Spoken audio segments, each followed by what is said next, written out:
Low quality fans of a high quality Bruins team, welcome back.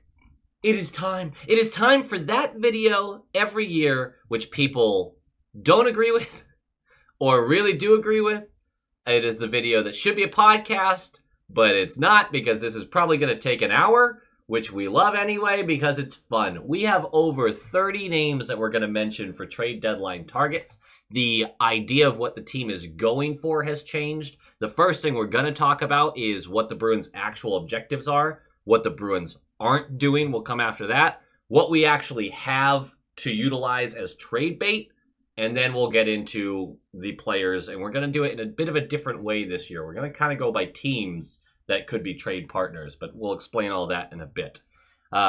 The cards that I'm going to be using are luszczyszyn and Shayna Goldman's from The Athletic. They are excellent analysts over there. I know that The Athletic gets all sorts of mixed reviews, but I do believe that they do really good work, and we're going to go over how those cards can be read. You'll find timestamps below for you to jump around the video for whatever you are looking to get at. But the first thing we need to talk about is what are the Bruins actually trying to do?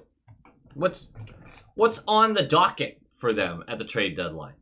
And depending on who you ask, you actually get a variety of answers, and including people closer to the team than myself. I won't say, I'm not talking to Sweeney, but a few different people that I've talked to, their answers are all different. They talk about getting top-of-the-line players. They talk about depth players. But there really is, in my head, only a couple ways to move forward with this deadline. The first most obvious one is because Elias Lindholm and Sean Monahan have already been traded, and because the field for top six center help is so weak right now at the deadline, and financially it'd be extremely difficult to do. Asset-wise, it'd be extremely difficult to do. The number one priority, realistic priority, appears to be a top left defenseman to work with McAvoy. Now remember, this guy doesn't have to be Lindholm, and Lindholm's getting mixed reviews this year too, but Lindholm is a top left defenseman. Is he an elite number one defenseman? No, but he's a top left D. He plays on our second pair because it makes sense for us. Who you want with McAvoy is a high-end second pairing guy up to a real top left D. And I know a name's already popping in you guys' heads. I'm sure you guys have a lot of names that are going to pop in your heads. Some of them I'm going to hate, but I'd love to hear down below who your targets are. Some of them I bet I'll really like. There are going to be guys that aren't mentioned in this video because the video can only be so long that you're going to be like, wow, I'm really surprised he didn't mention him. If that's true, if that's the case, I looked at him. I've looked at every single player in the NHL before this video, and I just don't love the option. That was a really bold statement because I'm betting at least one of you can come out of the woodwork and be like, him? And I'd be like, damn, I looked at the name and then just kept moving and it didn't come up. So try to stump me on that, please. So a left defenseman with term is their number one goal. Their number two objective would be a bona fide trigger man for the top nine, preferably the top six. This help would likely come on the wing. If they had the flexibility to play center, great. But that's not going to be a huge option at the deadline like we've already mentioned. So they're looking for a top six winger who scores goals. He can be a streaky scorer. That's fine. Most players are outside of your bona fide superstars. But they need a guy who excels at putting the puck in the net. The amount of facilitators we have in the top six is plenty. We need another trigger guy. So they don't mind if it's a top nine guy and just gives them more options, but they're really looking for a real goal scorer for their top six. The third objective is to maintain cap flexibility. This is a tough one because the team is extremely tight to the cap. And next year, although there's a lot of cap space, there's a lot of work to be done too. And there's expensive players that we are hoping to re-sign from this season, such as DeBrusk, Swayman. You know, you've heard those names before. So they'd like to maintain as much flexibility as they can. They're going to spend to the cap by the end of the deadline, of course, but each move can't take on some sort of crazy contract. And we're going to talk about that with a couple of these players. Crazy contract that's going to affect next year's free agency class. They can't do it. They want someone with term, but they're preferring to keep it somewhat team friendly. None of this should be shocking to you. A lot of you probably sat there and went, yeah, duh, value. They're looking for value. Yes. Their third objective is to make sure that there's value in the deals. And lastly, a fourth and very, very secondary objective. Fourth and secondary. That doesn't seem like it makes sense. But you understand what I'm saying. That is to recoup some draft capital. I think what they're going to do for this is if they could get a fourth thrown in on a deal, like the deal's basically complete and like, hey, throw in a fourth. And the other team's like, yeah, I want this deal. Okay, fine. Just a couple more swings. That's all they're looking for. They're not going to recoup a first or a second through this process, or at least I really don't think so, because DeBrusk's not being traded. They might just try to get a couple later picks because the team doesn't have a lot of those to work with. And by the time those later picks may be ready for the NHL, contract slots should have expired out where we have the option to sign them. We have a lot of contracts signed. We have a lot coming off the books over the next couple of years, but we refill those quickly. What the Bruins aren't doing, and this is something that might have a little bit of pushback, there's always time to grab an undervalued guy, right? Always time. They're not scrounging for more bottom six help. If you look at this roster, you can probably name 9 guys that belong in our bottom 6 that are good enough to play solid minutes in the bottom 6. As Bruins fans, we love to freak out about our Laukos and our Steens and even our Boquists, the guys that, he's a fourth-line guy. Like, what are your expectations here? But we have so many of them that scrounging for any more bottom 6 help doesn't make sense, especially if you're going to spend assets to do it. The reason we talked about a top 9 triggerman, preferably a top 6, is because it bumps a player like JVR down to the third line. JVR's been really solid on the power play. He's a good triggerman down there, but he doesn't offer a ton as a top 6 fast movement kind of guy. You'd love to bump him down to the bottom 6. You're not looking to add another guy that keeps JVR up there and then forces out Lauko. Like, Lauko might be part of a deal to bring someone in that changes that equation, but still, there's just too many guys to already fill those roles. They don't feel pressure to go out and spend to upgrade marginally in the bottom 6. They are not looking for rentals. This has been a long conversation with this team for years. Last year was the year to go for rentals. This is not it. This is not the year for that. Cap-wise, it's not going to make a ton of sense. Asset management-wise, it's not going to make a lot of sense. The rental market is not going to be where we spend a lot of time unless we're pretty damn sure we can re-sign. And then lastly, we had already mentioned this, but the big swing for a 1C, it's not happening. I'm going to break this rule when we talk about these players. In fact, I think I'm going to break every single one of these rules when we talk about the options.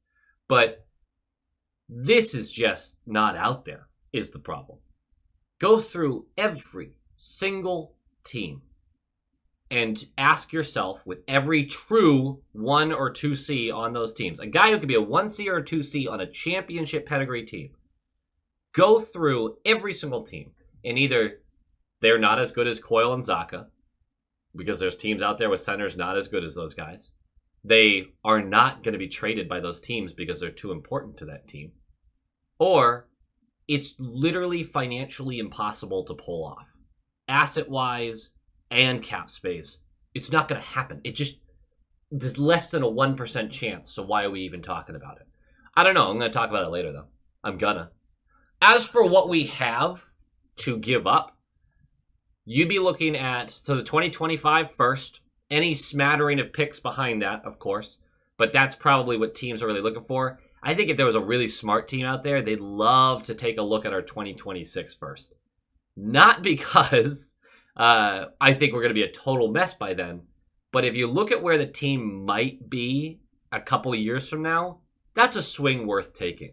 If I can't get a pick in this year's draft, which we don't have in the first round, why not play the odds a little bit and say, you know what? Top 6 protected, 2026 first. That's what I want.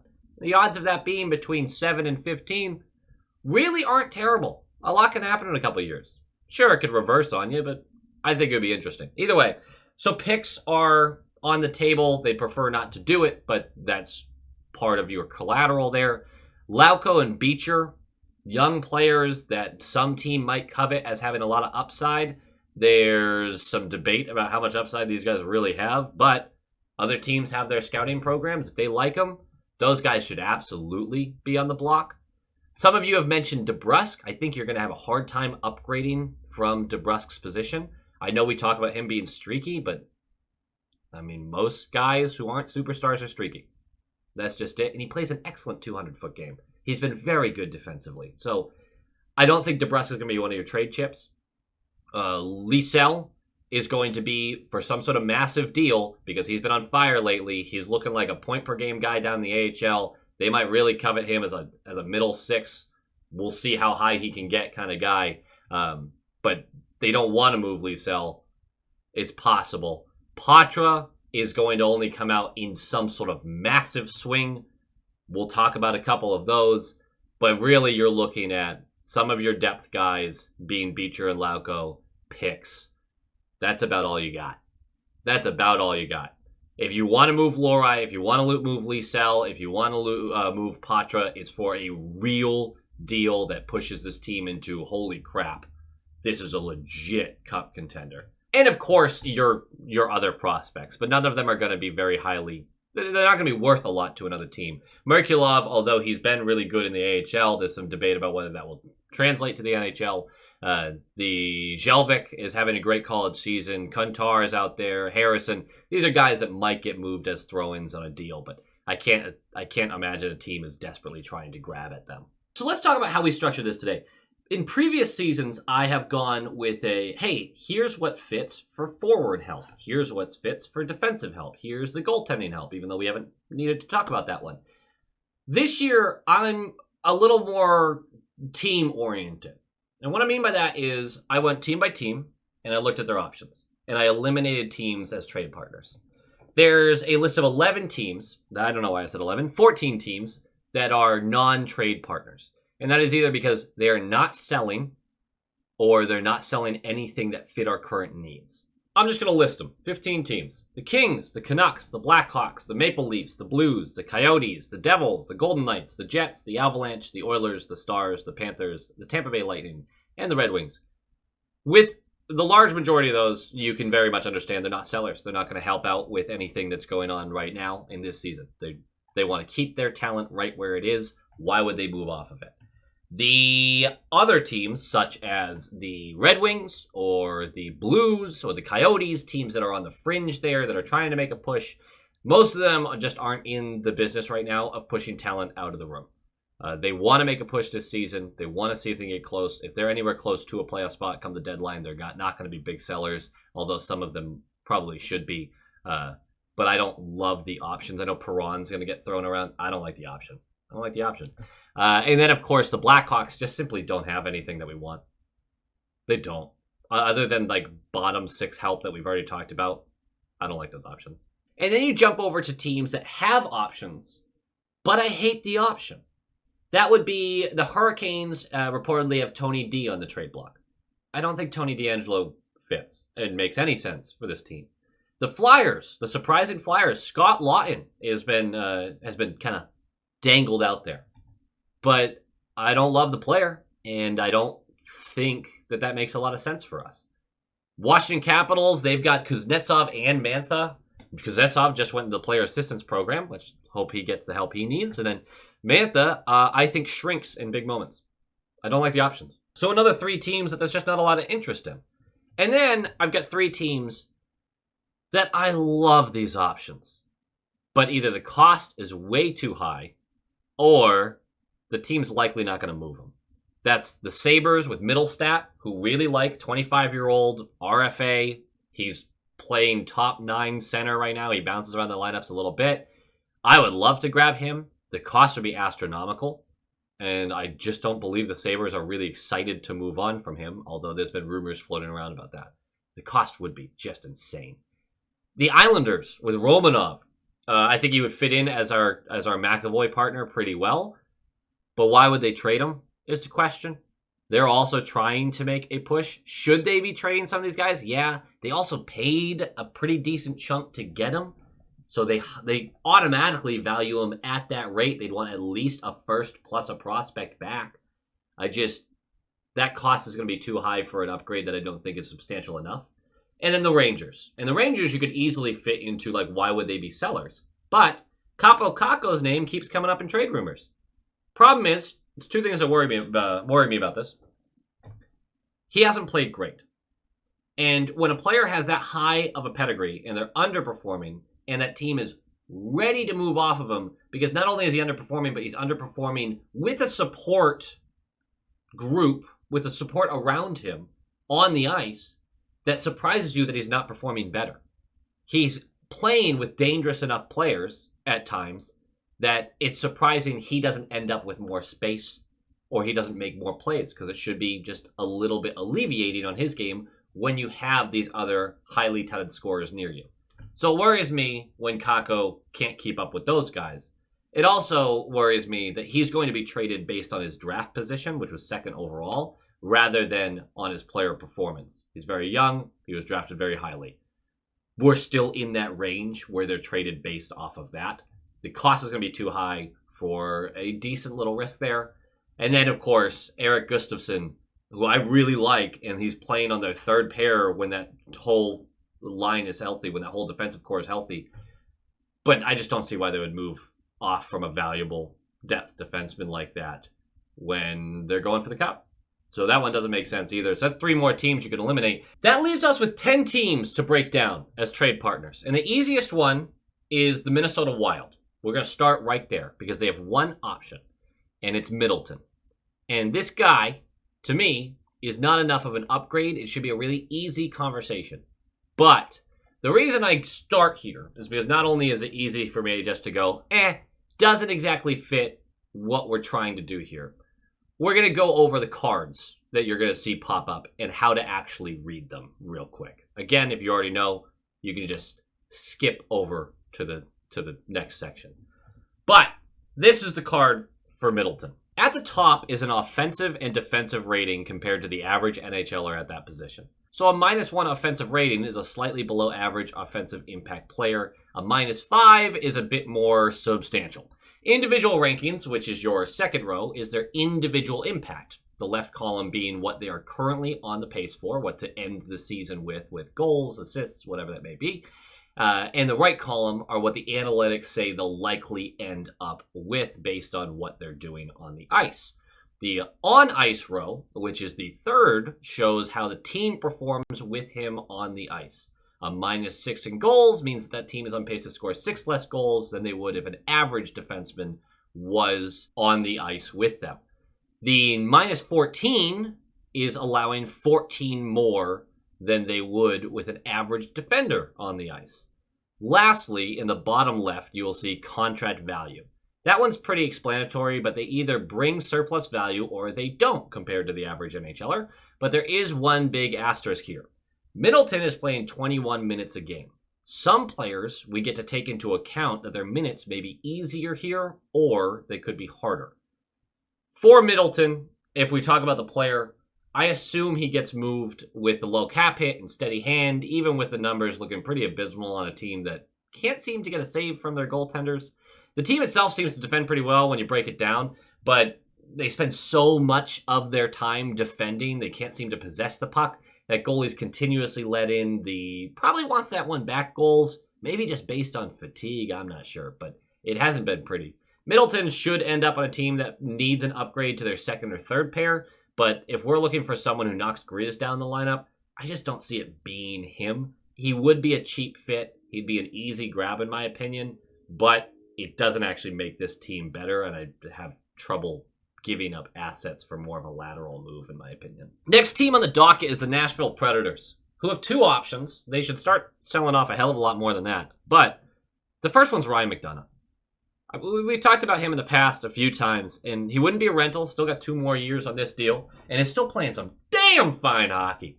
The dude's good. The dude's cheddar.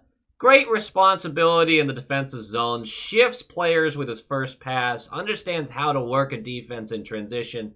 Just a really solid left defenseman. Strong on the puck. Just a great guy. Problem is he makes $6.8 million a year. So not only will we need Nashville to retain, which ups the price, but you have to hope that his game doesn't fall off a cliff next year, because you still got him for a couple more years, and it's not like his age is indicative of him continuing to be great. There's a risk with an acquisition like that. And although I'm not completely out on that, and he should not, even with the retainment, it shouldn't be a crazy expensive get, I really, really struggle to see how this is really possible for us. But he is on a short list of viable options for that top left defenseman spot. Based on the card, what might scare you is how poor the team performs while he's on the ice offensively. But I think a lot of that comes from how poor that team performs offensively. Just throwing that out there. The other option for the Nashville Predators is Forsberg. And this is insane, right? This is one of your top 6 wingers, puts the puck in the net, fantastic offensively. Forsberg, Coyle, Pasternak gives me a raging hard-on. Everything about it sounds amazing. The price would be high.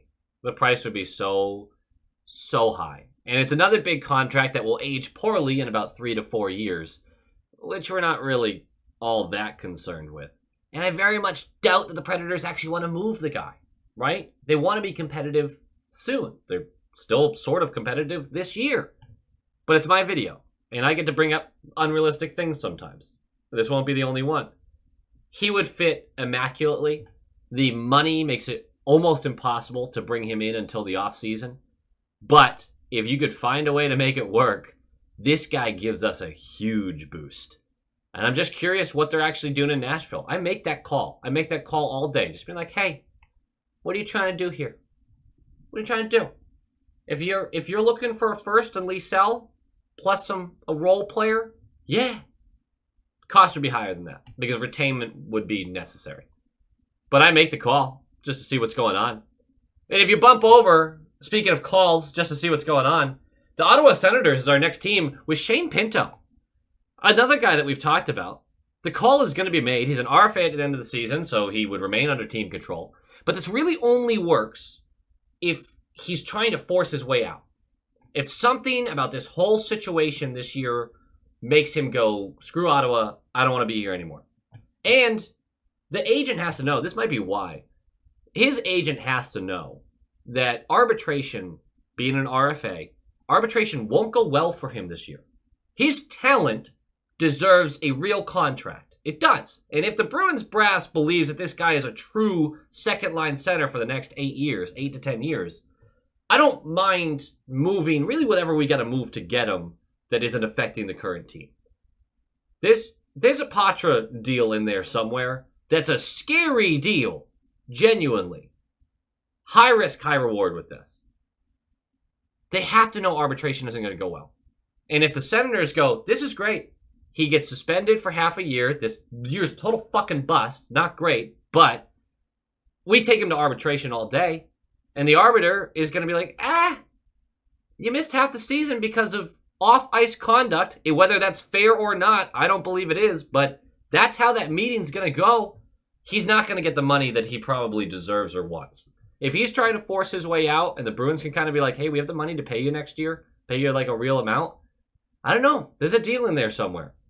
We will quickly get outbid by any other teams trending towards the end of their rebuild if it gets out that this guy's trying to move. So this would have to be a really under-the-radar kind of thing. Easy to make work for this season. It'd be a tough one, and the price would be high. The other guy for the Senators, which is, of course you're thinking of him, is Chychrun. He has not looked great in a Senators uniform. He hasn't been terrible by any means, but just compared to what they thought they were getting. Offensively, he's still very strong. Defensively, he hasn't looked good at all. I think you can make that argument that the lack of structure and just the abysmal management of that Senators team, something's wrong there. There's too much talent on that team for them to have a season like this. I know there's been injuries, but something's wrong over there. If they're thinking about, all right, maybe Chychrun doesn't fit exactly how we're trying to do things, let's move him. The price would be huge. Don't get me wrong. But he's a natural fit next to McAvoy. He doesn't break the bank this year or next, so he's not a true rental. He would be one of those pairings where, like, if Lindholm and McAvoy was a constant pairing, incredible. The ability to stretch the ice with either defender, just precision passing however they need to get the puck out, it would be a natural fit. And it wouldn't break the bank for a couple years. Would be a great get for us. Like I mentioned, the cost is going to be massive. It's going to be massive. Even though he's having a down season. And defensively, even though his numbers look bad for this year, I really think it's much better than what he's shown in Ottawa. A little bit of wishful thinking there. But that's another guy that I'd be looking at, but it's likely going to cost one of your top prospects along with some picks. And probably a role player. God, the prices these days for mid-season trades are pretty nuts. Do you guys want to take a break from, like, actual options for a second? What about the Penguins? I've got 4 options with the Penguins. None of them feel like they're actually happening, right? What are your thoughts? Honestly, what are your thoughts? Riley Smith. Bring him home. Strong addition to the middle six. Not a rental, as he has one more year at $5 million. Shouldn't be overly expensive due to a somewhat underwhelming season. And if the Penguins struggle over the next month, I wouldn't be surprised to see him being one of those guys that's moved because the value for them is, hey, we need to move some cap. We need to create some more flexibility. We need to get some assets back. This Penguin squad is weird. I don't know if they're going to blow it up. I don't think they're going to blow it up. But this is an easily movable guy right now with the season he's having, in my opinion. And it would bolster us. It wouldn't be bad. I think it'd be a little bit of a laboring contract to have, but he's solid. And he's only got a couple of years left on that deal. I would like this option. I would love the option of Marcus Peterson. Exceptionally unlikely due to the Penguins' current stance and how they move forward. But there's few assets on that team that are as attractive as Peterson. Not physically. That guy's kind of a dork. That's all right. Strong on both ends of the ice. Excellent first touch. Ends up being a huge improvement over Grizz and allows McAvoy to play his game without second-guessing anything about his partner. The cost would be high, as he sits on a team-friendly deal for this year and next. I'd expect our 2025 first, plus a young role player, Liesel, Beecher. There'd be a few assets going that way. They would probably be pushing for more of like a first Liesel and Freddie kind of deal over Beecher, but you'd really prefer to keep the current team intact as much as you can. I think I'm stuck in wishful thinking. I think it's going to cost even more than that if we're going to be real. But it solves such a problem for the rest of the year and allows Lohrei to slowly work his way into that top pair over the next season. It just would be such a great fill for that gap on the left D. What makes this most unlikely is he's so valuable. He's so valuable to a Penguins team that believes that they can compete. And with the high-end talent they have on that team, they should. If their power play wasn't shit, they'd be well in a playoff position right now. It's weird to even say their power play is bad, but it is. And then the other 2 options they're the same story. And someone's gonna say them. Crosby and Gensel. Gensel is looking for a monumental contract extension at the end of the season, along with a few guys that we're probably going to talk about. But he would certainly solve a scoring issue in the top 6. A lot of you are going to point out our top 10 offense. I'm with you on that. But we rely on streaky scorers being streaky on countering times. JVR pots a bunch for a week and a half, then Freddie's turn, then it's DeBrusk's turn, and Gensel is going to be such a consistent scorer in our top 6. The problem is, financially, making it work this year is tricky, not impossible. But why would the Penguins move off of him for anything other than a king's ransom? And it looks like Edmonton is willing to give up whatever is not nailed down to get this guy.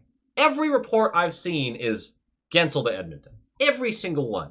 So unless some team that thinks they're one piece away but isn't, throws everything on the table for this guy, he's going to be wearing an Oilers sweater by March 9th. That seems pretty clear to me. Crosby, on the other hand, will never play a game in a different sweater. It's just not going to happen. Do I want it to happen a little bit? Kinda. I think it'd be hilarious if Sid the Kid ended up being a Bruin and won the cup with us. That would be hilarious to me. I hate Sid the Kid. I am a bona fide hater. I've got my license around here somewhere. Hater of Sid the Kid. Right up there with the Kings. I'm a hater. But I'd love to have him on my team. What am I going to lie to you about that? What, I'm going to lie? Neither of these are happening. They're just not. Am I making the call about both of them? 100% I am. Because it's just fun options. Just a fun option. You know, one of the more interesting names on this list is from the Seattle Kraken, where we have Jamie Oleksiak, who I don't know if it really fits.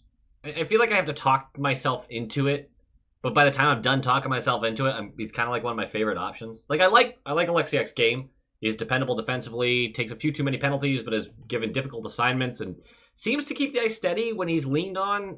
Not a negative impact player offensively, and what kind of sticks out to me, and I know this contradicts something I previously said, but him on the ice, the team has way better offensive results, even though he doesn't actually get a touch in the actual box score for it. He's on the ice, the team tends to score more. There is value to a guy who makes the pass that creates the entire domino chain leading to the goal. He doesn't score a lot. He doesn't get the puck past the first defender a lot. Those things I'll admit flat out, and that's something a big issue with me is. But he does keep the puck moving well, and his breakouts are clean. Do I think this is a massive upgrade for us? No, but I do think it's an upgrade. I think he will look good next to McAvoy. And there's just value in a guy who's steady and consistent. And I think that's something that with Grzelcyk, when we talk about upgrading that position, is one of our biggest complaints, is he's not steady, he's not consistent. There is a feeling of, I don't know what I'm going to get from him this game, this season, that I think all of us have felt. Outside of the ozone, he just plays a really nice game. He's not a rental. He's got $4.6 million for the next 2 seasons after this one, so it's not breaking the bank by any means. If the asking price isn't crazy, this is a guy I make a call on. And I wouldn't hate to see him brought in as just another option on the left side that might be a bit of an upgrade. Grizz would have to go back the other way just based on the money. Anything over a couple million is really hard for us to navigate right now. And I can't see Seattle retaining any money on this one. So we'll mark this one down as, yeah, I'd like to see it happen. He's not my favorite option, but it's an interesting option for us. The next team we're going to get to is the Anaheim Ducks, which is our favorite trade partner over the last couple of seasons, really. They have 5 options, in my opinion, and they're going to be kind of quick. The first one being a guy that everyone keeps bringing up in Adam Henrique, and my question is why? Why? Honestly, why? I don't... Why? He's a pure rental. He's older. He's having a strong season, but doesn't upgrade this team by a ton. You wouldn't consider him displacing Zacha or Coyle as like some sort of big upgrade in the middle 6. We're talking about him because he has become this consolation prize with Lindholm and Monahan shipped out, and the Bruins are going to get mentioned. The Bruins are going to get mentioned in the Adam Henrique sweepstakes. Why? He's a short-term option that isn't a large upgrade. Why? I don't get it. Somebody decipher this for me, because I don't get it. It doesn't make a ton of sense. And then you have Silverberg right behind him. Here's his card. Same exact question as Henrique, but less of an upgrade. We'll move on. Ryan Strome. There's an argument here, because he's only costing $5 million a year and being signed for 3 more seasons. Would likely look a lot better on a Bruins team than he has on the Ducks. And would likely be very cheap because he's looked really bad on the Ducks. But the risk that he doesn't bounce back at the cap hit he has is pretty substantial. When he hasn't been better than Coyle or Zacha for the past 2 years, there's plenty of reason to go, maybe that's just a bad contract. I don't make this move. But if I'm looking at my analytics team and going, I want you to thoroughly scout through Strome and figure out, does this guy bounce back or not? And I would trust my team on it. I haven't watched enough of him this year because why would I spend a lot of time watching the Ducks outside of their early season shenanigans? So I'm not the right guy to answer that one.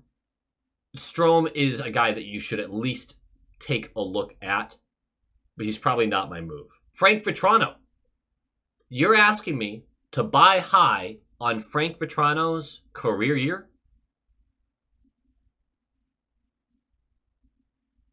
That's going to be a no. That's going to be a no from me. Thank you for trying, though. The big name from the Ducks is Trevor Zegras. Finally, some intrigue in this video, huh? 22-year-old center who's shown flashes of super stardom, but is struggling due to injuries and the front office that seems to not think of him as the guy for the future of this team. I don't know if that's really a reasonable thing to say that he's struggling because of that, actually, now that I say it out loud. But this is a classic high risk, high reward, as there is no low ball in the Ducks for him.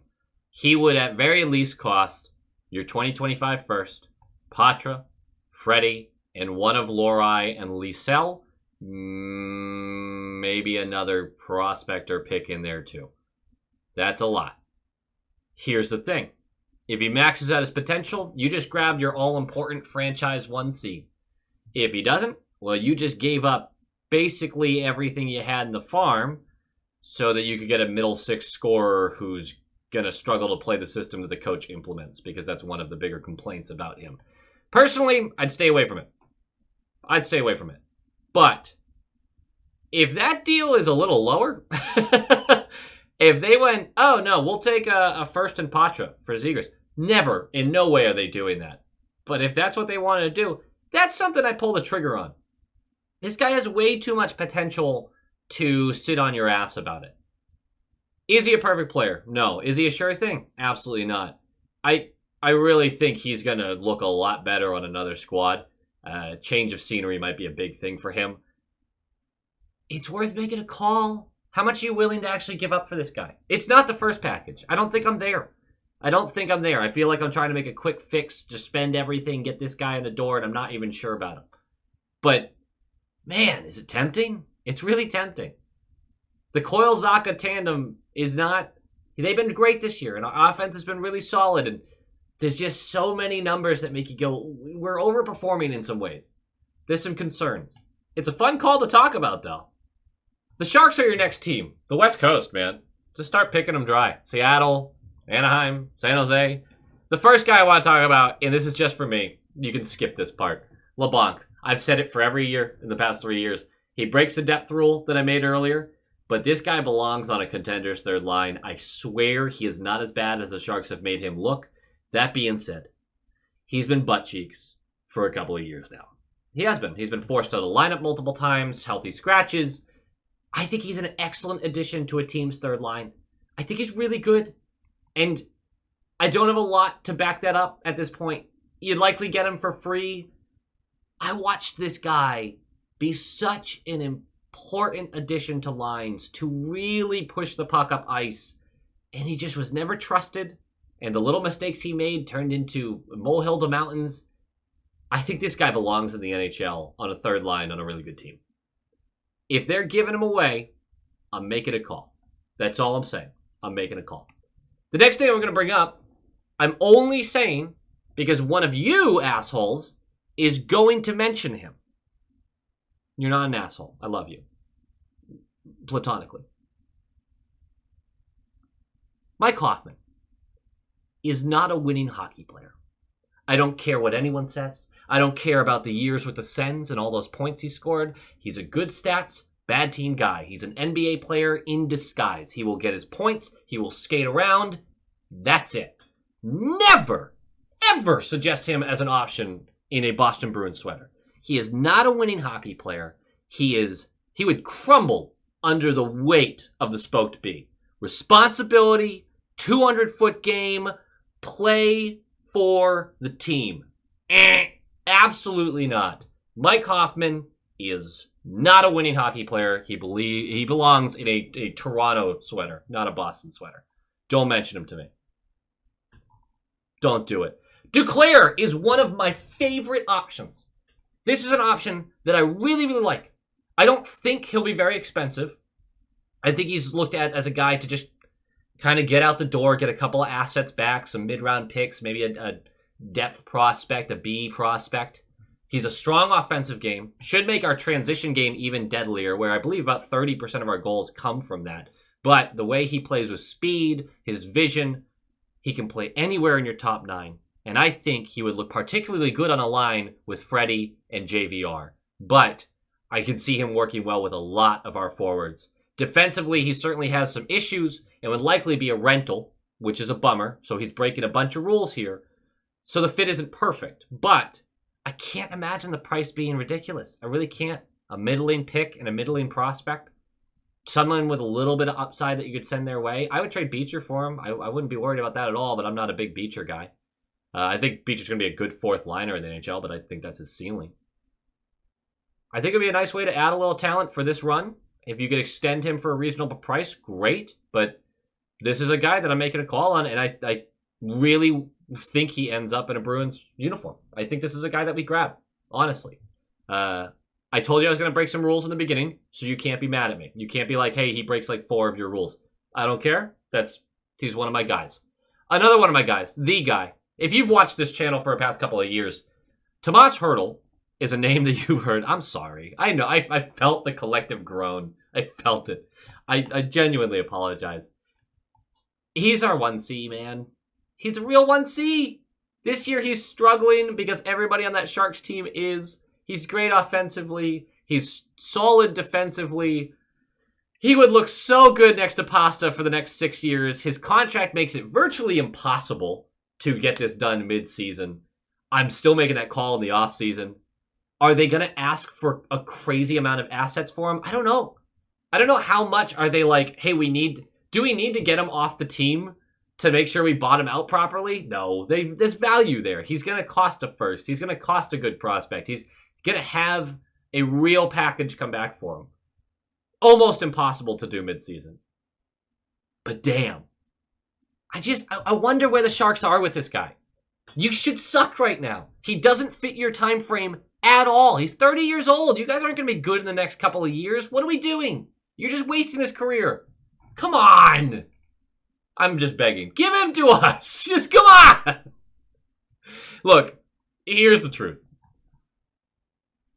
Him being in a Bruins sweater before the deadline is closer to 0% than it is to 1%.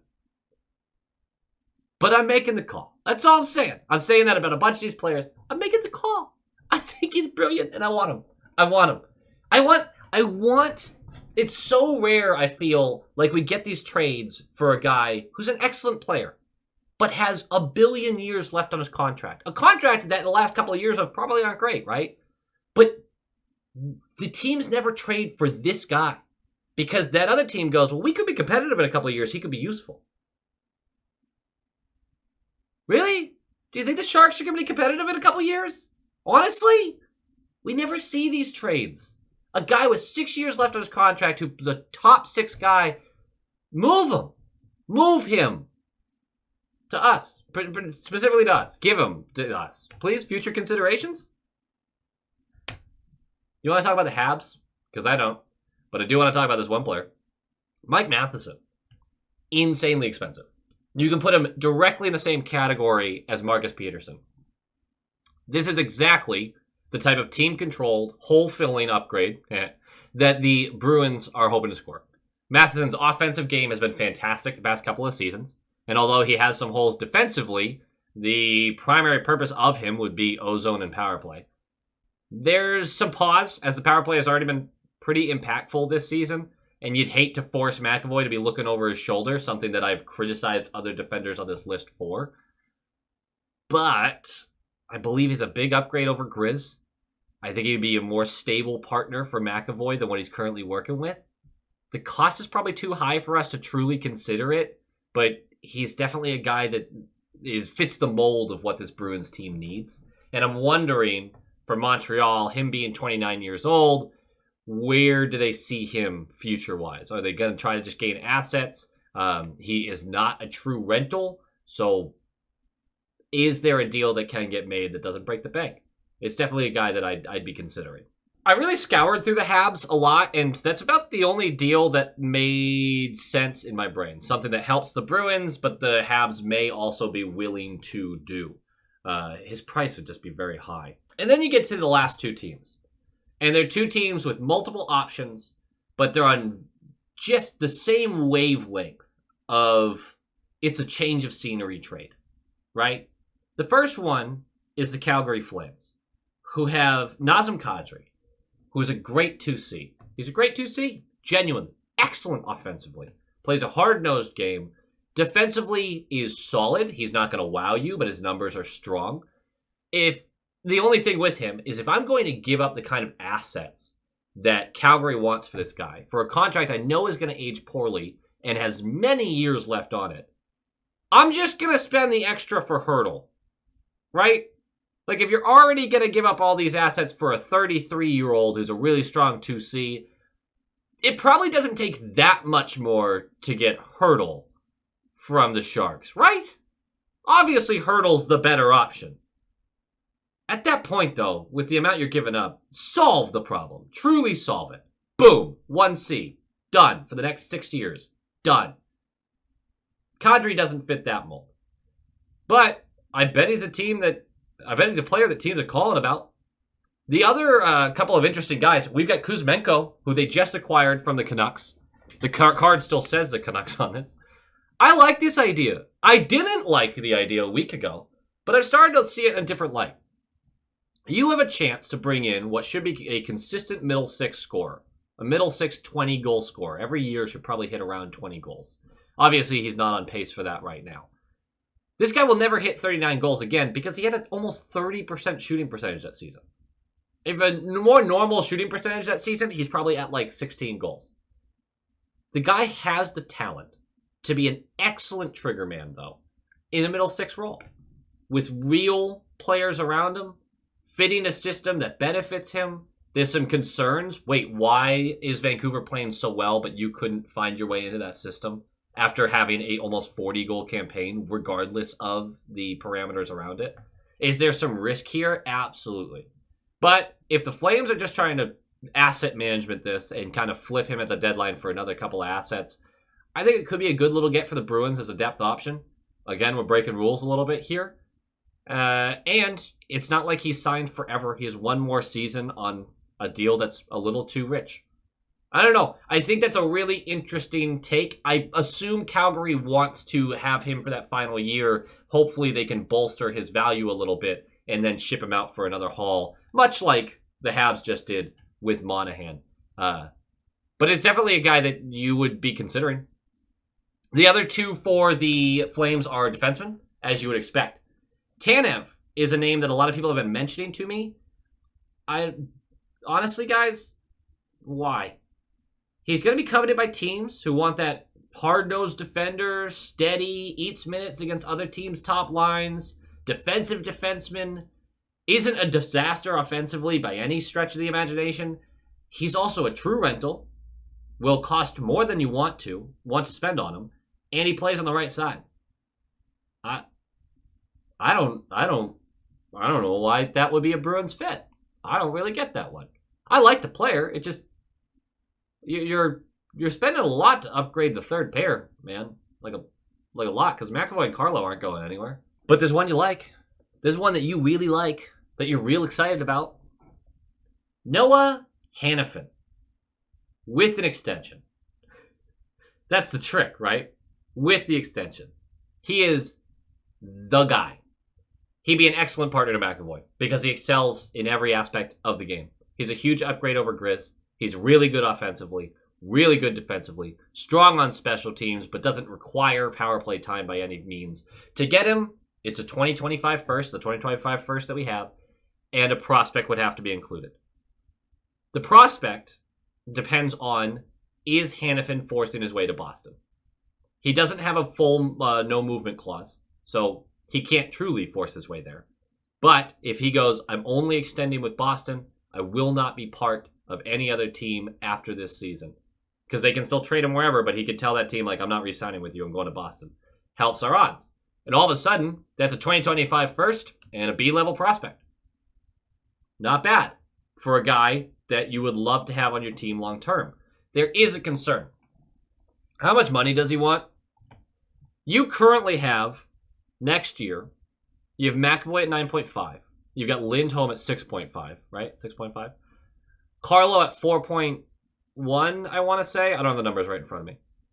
But three of your defensemen who are locked in for longish term, Carlo's only got a few more years, cost you just about $20 million, just over $20 million. Are you able to bring this guy in, sign him long term, which would likely be a $6 to $7 million contract, the way things are going? You have $27 million tied up in your defense with 2 more slots to fill. Yeah, Lorai's cheap next year. Great. You'd have to go cheap on your third right D2. But all of a sudden, you're sitting on $30 million for 6 guys on the back end. You have a goaltender to sign who's going to require a big contract. Where's all the money for the forwards? You got 12 guys up there that need to get paid. Now, obviously, you don't have 12 guys that need to get paid, but you know what I mean. I love the idea of a Hanifin-McAvoy pairing for the next 5 or 6 years. I love it. I have no problem giving Hanifin a 6-year or 7-year deal. I have no issue with that. If it's bad in the last 2 years of the deal, who gives a flying fuck? That's a great top pair with Lindholm, Carlo right behind them. That's awesome. We'd have one of the best defense top 4s in the league. Can we afford it? Can we afford it? How much offense is going to have to be driven directly through Pastrnak? How fast is the cap going to go up? I think we can do it. I think we do it. But damn, man. That's a tough situation. You have to find real value offensively. If Patra looks like a 2C next year at 20 years old, still on his ELC contract, everything becomes way easier. If you have anybody, if Lorai and Patra and Beecher takes a step forward, if you have these guys, Liesel's ready for the league, Merkulov's ready for the league, if you can go into next year being real young but still competent, then you can stretch this out for a couple years till the cap is all of a sudden $97 million, and you go, oh, these contracts don't look like an issue anymore. We can find value. We're fine. But if next year you're requiring bringing more guys in, real guys in, you're in trouble immediately with a contract like this on the back. I think it's worth it. I think the deal, in all likelihood, is going to be a first, and it's going to include Lorai and a smattering of something else, because I don't think Hanifin's going to properly force his way here. And it's going to take a little extra for the extension. Are you willing to give that up? Time to talk about my favorite team for this. At number 10, the Columbus Blue Jackets. There is no team in the league that I believe a change in scenery would matter more for players. There's not a single one. You name any team in the league, I go Columbus. Every report from that team this year has been, this fucking sucks. This is bullshit. The NHLPA just roasted the Arizona Coyotes for their horrible working conditions. The locker rooms and the arena and the travel, everything. Awful. An F-. Terrible. I would still rather play for them than the Columbus Blue Jackets right now. The vibes in that city are horrendous. It's awful. Who would have thought that the great state of Ohio would struggle to... I can't. Columbus Blue... Sorry, Ohio. I hate you. It's fine.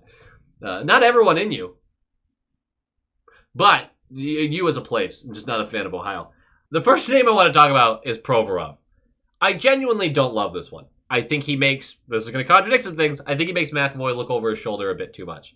Defensively, I just don't love him. I don't love his effort, which is a hell of an accusation, but I don't think he puts in the same kind of effort shift to shift. I would not assume that changes on a Bruins team that has higher aspirations, because even though you want to assume, well, it's like going to the big leagues from Columbus to Boston right now. A little insulting to Columbus, but let's be honest here. It still doesn't motivate everybody. It just doesn't. He'd be a pure rental, I'm sure of that. And I think the cost would be higher than you want to pay for a guy who's going to stick around for a couple of months, and you might not be that impressed by. He's a guy that I'm sure is going to be on the lips of a lot of fans. A lot of people are going to be talking about him. He's just not good enough, in my opinion. Just not good enough. Speaking of not good enough, Jake Bean. This is a me thing. Let's be honest. It's a me thing. I think Jake Bean is a good hockey player. I don't have a lot of stats or analytics to back that up because he doesn't have those. But he's an RFA at the end of the season, so he remains under team control. He's currently getting shelled in Columbus, but I've watched him enough to have a high opinion of him and his game. He doesn't exactly fix anything with the current team, but if you could get him in as a throw-in for one of these other deals that we're going to talk about, he's used to playing his offside. I think he'd be a great, cheap, long-term third right defenseman for this team. So if you can get him, just say, hey, toss a little Jake Bean at me. Just, come on. Grab him. Just grab him. I think in the long run, you'd be really happy you did. But there's two options on this team that I genuinely love. And it's short-term help, but it just makes all the sense in the world to me. Boone Jenner. Now, this isn't real short-term help. Boone Jenner is signed for 2 more years at an incredibly team-friendly deal. He doesn't wow you offensively, but he holds his own and he puts the puck in the net. Would look particularly good, in my opinion, next to Marchand, who's a full facilitator this year. He's scoring, obviously, but it feels like Marchand wants to make the pass. Boone Jenner isn't a guy who's afraid to shoot the puck. He plays a responsible 200-foot game. Even if you wanted to bump him down to a second or third line, he'd probably be a 2C on this team, but if you knocked him down to the third line, centering that squad, oh my God. You got JVR and Freddie next to him, or even, I don't even know, you can work him in with a lot of different guys. I think he'd look great. Columbus would be insane to give him up for anything other than a king's ransom, based purely on the fact that he's a very talented center, and he's on an incredibly cheap deal. He's a great asset to keep around. I want him. I want to know what it takes to get him. I want to know if the Columbus Blue Jackets will continue to fumble the bag so badly that they go, you know what? Good. He's gone. There's no way, right? There's no way. But what does it take? What does it take to get him? All that being said, Columbus is fumbling the bag in a different way. I don't think they're going to give him up. I don't think it will be for anything cheap. I think it would cost real assets to get this guy and a bunch of them. Because I think Columbus is fumbling the bag in the opposite direction, where they're overvaluing everything they have and think they're a year away from competing. It's not pretty over there. If we can rescue Boone Jenner, I'm going for it. And a guy that should be substantially cheaper is Jack Roslovic. I talked about him last year too. He's a bit of a reclamation project, but he needs a change of scenery, maybe more than any player in the entire NHL. And he may get it this offseason. He's a UFA at the end of the year, so there's a chance he's a rental, and he's struggled this year on both ends of the ice. But 2 years ago, this guy looked like he was stepping up into a true top 6 center, and then completely stalled. And it stalled for a bunch of reasons. But the vibes in Columbus are terrible, and I don't think anyone benefits getting out of there as much as Roslovic. I just said that. I'm going to keep repeating that. Can you get him for a sign-and-trade deal? This is the sneaky move. This is the one. Can you go out there and go, hey, he's walking. You know he's walking. Absolutely. And he doesn't do your team any good this year. He really doesn't. Like, you're not pushing for anything. He doesn't do any other team any good this year, including us. The way he's playing right now, he doesn't actually bolster your chances this season, right? Hey, we're going to give you an asset to retain some salary. Other than that, sign him to a 2-year, $3 million AAV deal, and we'll give you another B-level prospect. Send him our way. Just get something for the guy. He costs us $2 million this year. We find a way to make it work. We put him in their bottom 6, and then through the next year or two, we see if he can step back into that potential. I just think it's a great bit of business, and it would be great asset management. If I'm going to walk away with my perfect trade deadline, and this kind of finishes the whole video for us, the perfect, realistic trade deadline, it is Noah Hanifin, it is Duclair, and it's Roslovic. That is what I'm walking away with, going, okay, I have extensions for both Hanifin and Roslovic in place. I have Duclair, who I'd like to extend. We have a little bit of help this year. The team becomes far more stable throughout. That's the look. That'd be a huge trade deadline for us. And all realistic expectations, you get one of those moves. And if you can only do the Roslovic move, it turns into much more of a debate of, is this worth it, or should we just wait till the offseason and see if we can sign him? What I want from you guys, if you've watched all the way through this massive video, I would like you to tell me, who did I miss? Who do you want to see at the trade deadline in the Spoked B? And maybe I'll do a follow-up video where I go over the guys that you want, and I'll tell you if I agree or don't. I probably will do that, actually. Let's do that. Go Bees. Go Bees! Once again, guys, thank you so much for watching, but it is time to give a shout out to our high-quality inspectors. We've got our top-line tier inspectors. We got Brock Nope, Han Slomo, Coach D, the Atomic Lizard, Bradley Johnson, Aaron Adams, Just Aaron, Darren Woodbury, Brett Arney, Pinsen, and Nick Citrullo. Thank you guys so much for your support. It is greatly appreciated. And of course, massive props to these absolute stallions, the all-star tier inspectors. We have Jason Ozzy Bruin Connolly, that's just one name, Bruin Smash, Abraxion, Heil E. Coyote, Jacob Pratt, Tupton D. Tashi, Jonathan Harvey, De Kingery, The Only Newts, A Tasty Snack, Doots42, and Jeremy. You guys are absolute studs. I can't thank you enough, and go Bees.